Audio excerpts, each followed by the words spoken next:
आपके प्लान्स, आपके विजन को सुनकर, आप सभी का जोश देखकर मेरा उत्साह भी और बढ़ गया है। साथियों, आज देश के दो महान सपूतों भारत रत्न श्री जयप्रकाश नारायण जी और भारत रत्न श्री नानाजी देशमुख की जन्म जयंती भी है। आजादी के बाद के भारत को दिशा देने में इन दोनों महान व्यक्तित्वों की बहुत बड़ी भूमिका रही है। सबको साथ लेकर, सबके प्रयास से राष्ट्र में कैसे बड़े बड़े परिवर्तन आते हैं, इनका जीवन दर्शन हमें आज भी इसकी प्रेरणा देता है।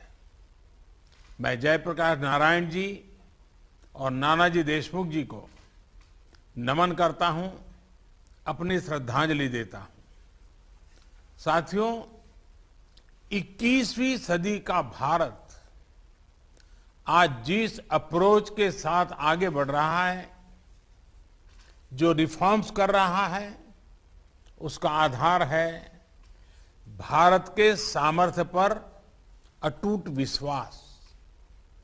भारत का सामर्थ्य दुनिया के सभी देश से जरा भी कम नहीं है। इस सामर्थ्य के आगे आने वाली हर रुकावट को दूर करना हमारी सरकार का दायित्व है और इसके लिए सरकार कोई कोर कसर बाकी नहीं छोड़ रही। आज जितनी निर्णायक सरकार भारत में है, उतनी पहले कभी नहीं रही। स्पेस सेक्टर और स्पेस टेक को लेकर आज भारत में जो बड़े रिफॉर्म्स हो रहे हैं, वो इसी की एक कड़ी है। मैं इंडियन स्पेस एसोसिएशन इस्पा के गठन के लिए आप सभी को एक बार फिर बधाई देता हूं, अपनी शुभकामनाएं देता हूं। साथियों, जब हम स्पेस रिफॉर्म्स की बात करते हैं तो हमारी अप्रोच 4 पिलर्स पर आधारित है। पहला, प्राइवेट सेक्टर को इनोवेशन की आजादी। दूसरा, सरकार की एनेबलर के रूप में भूमिका। तीसरा, भविष्य के लिए युवाओं को तैयार करना। और चौथा, स्पेस सेक्टर को सामान्य मानवीय की प्रगति के संसाधन के रूप में देखना। इन चारों पिलर्स की बुनियाद अपने आप में असाधारण संभावनाओं के द्वार खोलती है। साथियों, आप इस बात को भी मानेंगे कि पहले स्पेस सेक्टर का मतलब ही होता था सरकार, लेकिन हमने पहले इस माइंडसेट को बदला और फिर स्पेस सेक्टर में इनोवेशन किए। सरकार, स्टार्टअप एक दूसरे से सहयोग और स्पेस का मंत्र दिया। ये नई सोच, नया मंत्र इसलिए जरूरी है क्योंकि भारत के लिए अब ये लीनियर इनोवेशन का समय नहीं है। ये समय एक्सपोनेंशियल इनोवेशन का है और ये मुमकिन तब होगा जब सरकार हैंडलर की नहीं, एनेबलर की भूमिका निभाएगी। इसलिए आज डिफेंस से लेकर स्पेस सेक्टर तक सरकार अपने एक्सपर्टाइज को साझा कर रही है। प्राइवेट सेक्टर के लिए लॉन्च पैड उपलब्ध करवा रही है। आज इसरो की फैसिलिटीज को प्राइवेट सेक्टर के लिए ओपन किया जा रहा है। अब ये सुनिश्चित किया जाएगा कि इस क्षेत्र में जो टेक्नोलॉजी मैच्योर हो चुकी है, उसे प्राइवेट सेक्टर को भी ट्रांसफर किया जाए। हमारे जो यंग इनोवेटर्स हैं, उन्हें इक्विपमेंट खरीदने के लिए समय और ऊर्जा न खर्च करने पड़े, इसलिए सरकार स्पेस एसेट और सर्विसेज के लिए एग्रीगेटर की भूमिका भी निभाएगी। साथियों, प्राइवेट सेक्टर के पार्टिसिपेशन को फैसिलिटेट करने के लिए देश ने इन स्पेस की स्थापना भी की है। इन स्पेस सेक्टर से जुड़े सभी मामलों में एक सिंगल विंडो इंडिपेंडेंट एजेंसी के तौर पर काम करेगी। इससे प्राइवेट सेक्टर के प्लेयर्स को, उसके प्रोजेक्ट्स को और गति मिलेगी। साथियों, हमारा स्पेस सेक्टर 130 करोड़ देशवासियों की प्रगति का एक बड़ा माध्यम है। हमारे लिए स्पेस सेक्टर यानी सामान्य मानवीय के लिए बेहतर मैपिंग, इमेजिंग और कनेक्टिविटी की सुविधा। हमारे लिए स्पेस सेक्टर यानी एंटरप्रेन्योर्स के लिए शिपमेंट से लेकर डिलीवरी तक बेहतर स्पीड। स्पेस सेक्टर यानी किसानों और मछुआरों के लिए बेहतर फोरकास्ट, बेहतर सुरक्षा और आमदनी। हमारे लिए स्पेस सेक्टर का मतलब इकोलॉजी की, पर्यावरण की बेहतर निगरानी, प्राकृतिक आपदाओं की सटीक भविष्यवाणी, हजारों लाखों लोगों के जीवन की रक्षा। देश के यही लक्ष्य अब इंडियन स्पेस एसोसिएशन के भी साझा लक्ष्य बन गए हैं। साथियों, आज देश एक साथ इतने व्यापक रिफॉर्म्स देख रहा है क्योंकि आज देश का विजन स्पष्ट है। ये विजन है आत्मनिर्भर भारत का। आत्मनिर्भर अभियान सिर्फ एक विजन नहीं है, बल्कि एक well thought, well plan, integrated economic strategy भी है। एक ऐसी स्ट्रेटेजी जो भारत के उद्यमियों, भारत के युवाओं के स्किल की क्षमताओं को बढ़ाकर भारत को ग्लोबल मैन्युफैक्चरिंग पावर हाउस बनाए।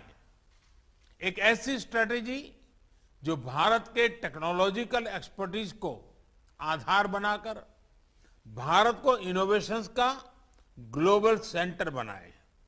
एक ऐसी स्ट्रेटेजी जो ग्लोबल डेवलपमेंट में बड़ी भूमिका निभाए, भारत के ह्यूमन रिसोर्सेज और टैलेंट की प्रतिष्ठा विश्व स्तर पर बढ़ाए। और इसलिए भारत आज अपने यहां जो रेगुलेटरी एनवायरनमेंट बना रहा है, उसमें इस बात का बहुत ध्यान रख रहा है कि देश हित और स्टेक होल्डर के हित दोनों को प्राथमिकता दी जाए। आत्मनिर्भर भारत अभियान के तहत भारत ने डिफेंस, कोल और माइनिंग जैसे सेक्टर पहले ही खोल दिए हैं। पब्लिक सेक्टर एंटरप्राइज को लेकर सरकार एक स्पष्ट नीति के साथ आगे बढ़ रही है और जहां सरकार की आवश्यकता नहीं है, ऐसे ज्यादातर सेक्टर्स को प्राइवेट एंटरप्राइज के लिए ओपन कर रही है। अभी एयर इंडिया से जुड़ा जो फैसला लिया गया है, वो हमारी प्रतिबद्धता और गंभीरता को दिखाता है। साथियों, बीते वर्षों में हमारा फोकस नई टेक्नोलॉजी से जुड़ी रिसर्च एंड डेवलपमेंट के साथ ही उसको सामान्य जन तक पहुंचाने पर भी रहा है। पिछले 7 साल में तो स्पेस टेक्नोलॉजी को हमने last mile delivery, leakage free और ट्रांसपेरेंट गवर्नेंस का अहम टूल बनाया है। गरीबों के घरों, सड़कों और दूसरे इंफ्रास्ट्रक्चर प्रोजेक्ट्स में जियो टैगिंग का उपयोग हो, सैटेलाइट इमेजरी से विकास कार्यों की मॉनिटरिंग हो, फसल बीमा योजना के तहत तेजी से क्लेम सेटल करना हो, नाविक सिस्टम से करोड़ों मछुआरों की मदद हो, डिजास्टर मैनेजमेंट से जुड़ी प्लानिंग हो हर स्तर पर स्पेस टेक्नोलॉजी गवर्नेंस के प्रोएक्टिव और ट्रांसपेरेंट बनाने में मदद कर रही है। साथियों, टेक्नोलॉजी जब सबकी पहुंच में होती है तब कैसे परिवर्तन हो सकते हैं, इसका एक और उदाहरण डिजिटल टेक्नोलॉजी है। आज अगर भारत दुनिया की टॉप की डिजिटल इकोनॉमी में से एक है तो इसके पीछे एक बड़ा कारण यह है कि हमने डेटा की ताकत को गरीब से गरीब को भी सुलभ बनाया है। इसलिए आज जब हम कटिंग एज टेक्नोलॉजी के लिए स्पेस को एक्सप्लोर कर रहे हैं तब हमें उस नागरिक को याद रखना है जो अंतिम पायदान पर खड़ा है। हमें याद रखना है कि भविष्य की टेक्नोलॉजी से हमें दूर सुदूर के गांव में गरीब से गरीब को उत्तम रिमोट हेल्थ केयर, बेहतर वर्चुअल एजुकेशन, नेचुरल डिजास्टर से बेहतर और प्रभावी सुरक्षा, ऐसे अनेक समाधान देश के हर वर्ग, हर कोने तक पहुंचाने हैं। और हम सब जानते हैं कि इसमें स्पेस टेक्नोलॉजी का बहुत योगदान हो सकता है। साथियों, भारत दुनिया के उन गिने चुने देशों में से है जिसके पास अंतरिक्ष में एंड टू एंड कैपेबिलिटी है। हमने स्पेस टेक्नोलॉजी के सभी पहलुओं जैसे सैटेलाइट्स, लॉन्च व्हीकल्स, एप्लीकेशन से लेकर इंटरप्लैनेटरी मिशन में महारत हासिल की है। हमने एफिशिएंसी को अपने ब्रांड का अहम हिस्सा बनाया है। आज जब इंफॉर्मेशन एज से हम स्पेस एज की तरफ बढ़ रहे हैं तब इस एफिशिएंसी की ब्रांड वैल्यू को हमें और सशक्त करना है।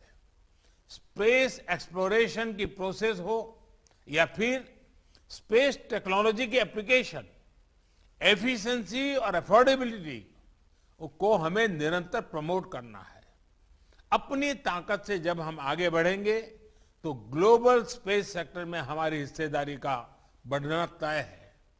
अब हमें स्पेस कंपोनेंट्स के सप्लायर से आगे बढ़कर end to end space system की सप्लाई चेन का हिस्सा बनना है। ये आप सभी की, सभी स्टेक होल्डर्स की पार्टनरशिप से ही संभव है। एक पार्टनर के तौर पर सरकार हर स्तर पर इंडस्ट्री को, युवा इनोवेटर्स को, स्टार्टअप्स को सपोर्ट कर रही है और आगे भी करती रहेगी। साथियों, स्टार्टअप का एक मजबूत इकोसिस्टम विकसित करने के लिए प्लेटफॉर्म अप्रोच बहुत जरूरी है। ऐसी अप्रोच जहां एक open access public control platform सरकार बनाती है और फिर उसको इंडस्ट्री और एंटरप्रेन्योर्स के लिए उपलब्ध कराया जाता है। उस बेसिक प्लेटफॉर्म पर एंटरप्रेन्योर नए सॉल्यूशन तैयार करते हैं। डिजिटल पेमेंट्स के लिए सरकार ने सबसे पहले यूपीआई प्लेटफॉर्म बनाया। आज इसी प्लेटफॉर्म पर फिनटेक स्टार्टअप का नेटवर्क सशक्त हो रहा है। स्पेस सेक्टर में भी ऐसे ही प्लेटफॉर्म अप्रोच को प्रोत्साहित किया जा रहा है। इसरो की फैसिलिटीज तक एक्सेस हो, इन स्पेस हो, न्यू स्पेस इंडिया लिमिटेड हो, ऐसे हर प्लेटफॉर्म से स्टार्टअप्स और प्राइवेट सेक्टर को बड़ा सपोर्ट मिल रहा है। जियो स्पेशल मैपिंग सेक्टर से जुड़े नियम कायदों को भी सरल किया गया है ताकि स्टार्टअप्स और प्राइवेट एंटरप्राइज नई संभावनाएं तलाश कर सके। ड्रोन्स को लेकर भी ऐसे ही प्लेटफॉर्म विकसित किए जा रहे हैं ताकि अलग अलग सेक्टर में ड्रोन टेक्नोलॉजी का उपयोग हो सके। साथियों, आज 11 अक्टूबर को international day of the girl child भी होता है। हम में से कौन भूल सकता है भारत के मार्स मिशन की वो तस्वीरें जब भारत की महिला वैज्ञानिक इस मिशन की सफलता का जश्न मना रही थी। मुझे विश्वास है स्पेस सेक्टर में हो रहे रिफॉर्म इस क्षेत्र में विमेन पार्टिसिपेशन को और ज्यादा बढ़ाएंगे। साथियों, आज यहां आप सभी साथियों के ने अन्य बातों को लेकर भी अपने सुझाव दिए हैं। आपके इनपुट्स और सजेशंस ऐसे समय में आए हैं जब स्पेस कॉम पॉलिसी और रिमोट सेंसिंग पॉलिसी को फाइनलाइज करने का काम आखिरी चरण में है। मुझे विश्वास है कि सभी स्टेक होल्डर्स के एक्टिव एंगेजमेंट से देश को एक बेहतर पॉलिसी बहुत जल्द ही मिलेगी। साथियों, आज हम जो निर्णय लेंगे, जो नीतिगत सुधार करेंगे, उनका प्रभाव आने वाली पीढ़ियों पर पड़ेगा, आने वाले 25 वर्षों पर पड़ेगा।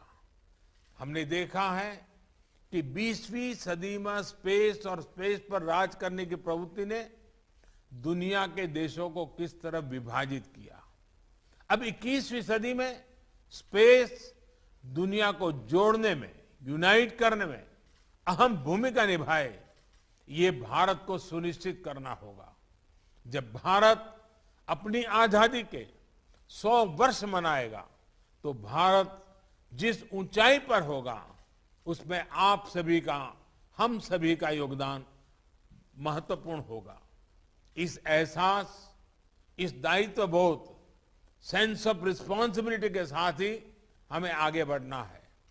सबके प्रयास से ही जनहित और राष्ट्रहित में कटिंग एज टेक्नोलॉजी के लिए अंतरिक्ष की असीम संभावनाओं को हम नए आकाश तक लेकर जाएंगे।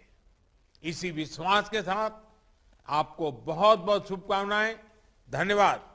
Find more details in the book Narendra Modi, Architect of New India, presented by senior BJP leader Sudhir Ji Mungantiwar, Maharashtra.